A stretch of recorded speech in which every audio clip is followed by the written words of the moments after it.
안녕하세요. 곰돌이 변호사 이상헌 변호사입니다.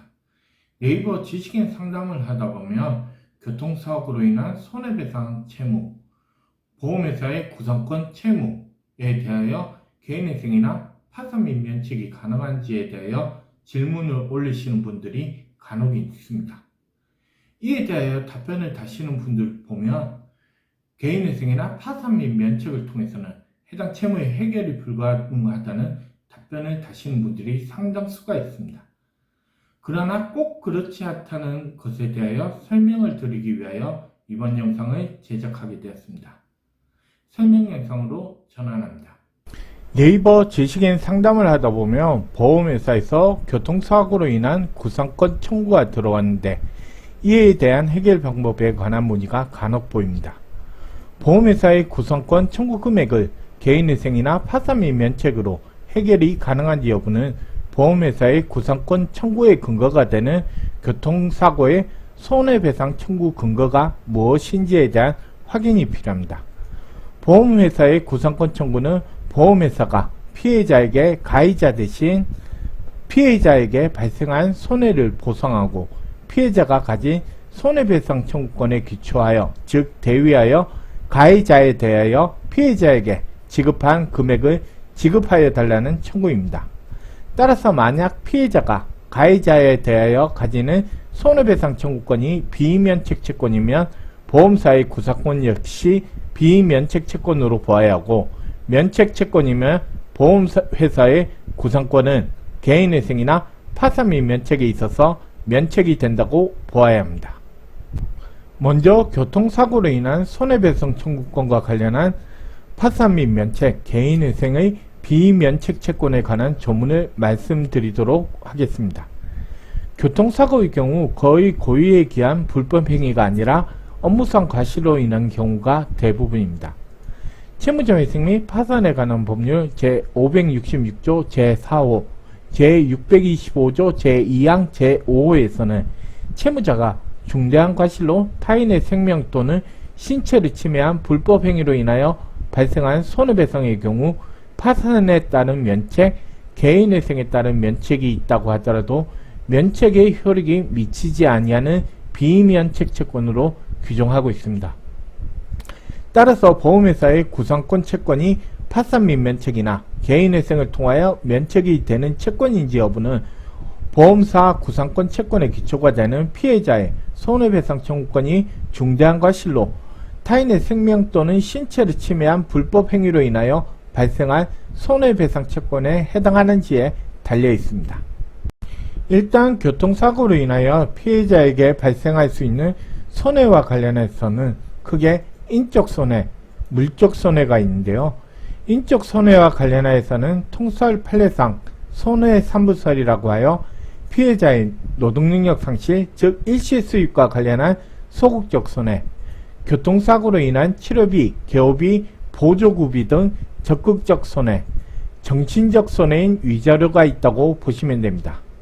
물적 손해의 경우는 차량 수리비, 사고로 인하여 자동차 가격이 하락한 이른바 경락손해가 있습니다. 교통사고로 인한 손해의 내용을 기초로 위와 같은 손해가 개인회생이나 파산 및 면책 신청을 통하여 해결이 가능한지 여부에 대하여 살펴보면 물적 손해의 경우는 채무자 회생 및 파산에 관한 법률 제566조 제4호, 제625조 제2항 제5호에서는 채무자가 중대한 과실로 타인의 생명 또는 신체를 침해한 불법행위로 인하여 발생한 손해배상을 비면책 채권으로 규정하고 있으므로 이에 대한 보험사의 구상권 채권은 파산 및 면책, 개인회생을 통하여 해결이 가능하다고 보셔야 합니다. 반면 인적 손해의 경우 타인의 생명 또는 신체를 침해한 불법행위로 인하여 발생한 손해배상 채권이므로 채무자에게 교통사고 발생과 관련하여 중대한 과실이 존재하는지 여부에 달려있다고 보셔야 합니다. 인적 손해와 관련한 손해배상 채권 보험사의 구성 채권의 경우 앞서 말씀드린 바와 같이 교통사고 발생과 관련하여 중대한 과실이 존재하는지 여부에 따라 개인회생에 따른 면책이나 파산에 따른 면책에 효력이 미치는지 여부가 판가름됩니다. 그런데 파산민 면책이나 개인회생 절차에서는 해당 채권이 면책 채권인지 비면책 채권인지에 대한 판단이 이루어지지 않고 면책이 이루어진 이후에 별도의 소송 절차에서 판단되어져야 할 사항입니다.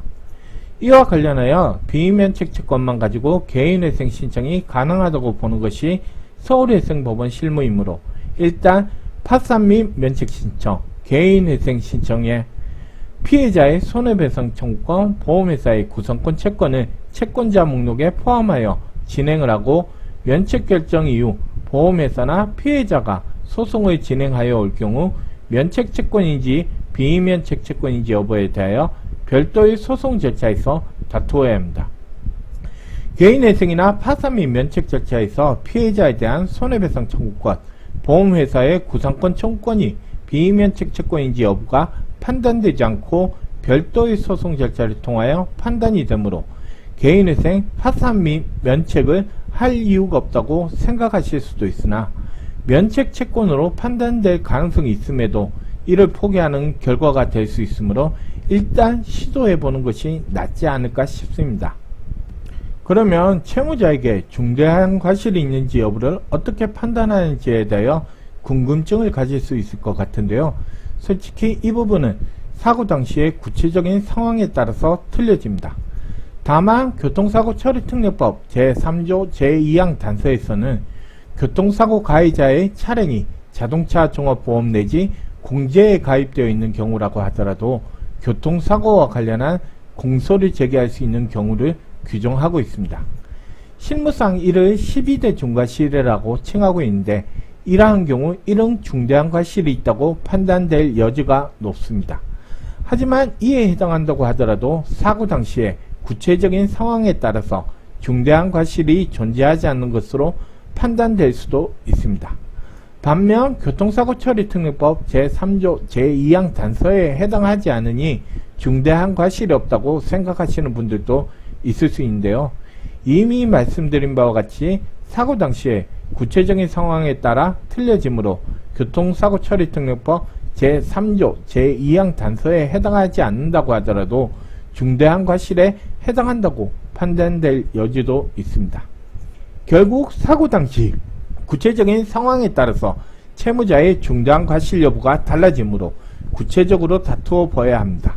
하지만 일단 교통사고 처리특례법 제3조 제2항 단서 사유가 존재하는 경우에는 중대한 과실로 인정될 가능성이 더 있다고 보시는 것이 맞을 것 같네요. 교통사고의 피해자의 손해배상 채권, 보험회사의 구상권 채권이 개인회생이나 파산 및 면책 절차 내에서 비면책 채권인지 여부가 판단이 되지 않는다면 개인회생이나 파산 및 면책을 신청하는 이유가 없지 않느냐라는 생각을 가질 수도 있는데요. 오히려 반대로 생각해보면 개인회생이나 파산 및 면책 신청을 하고 일단 면책 결정을 받은 다음 별도의 소송 절차에서 해당 채권이 개인회생, 파산 및 면책에 있어서 면책 채권이라는 판단을 받는다면 개인회생이나 파산 및 면책을 통하여 해당 채무를 해결한 것이 됩니다. 이러한 가능성을 포기할 것인지 아니면 이러한 가능성을 가지고 한번 개인회생이나 파산 및 면책 신청을 할 것인지는 본인의 판단에 달려있는 것 같습니다. 하지만 아예 시도하지 않는 것보다는 이러한 가능성이 있다는 답변을 드리는 것이 맞을 것 같아 이번 영상을 제작하게 되었습니다. 저의 영상이 도움이 되었다면 좋아요와 구독을 눌러주세요. 이상 곰돌이 변호사 이상헌 변호사였습니다.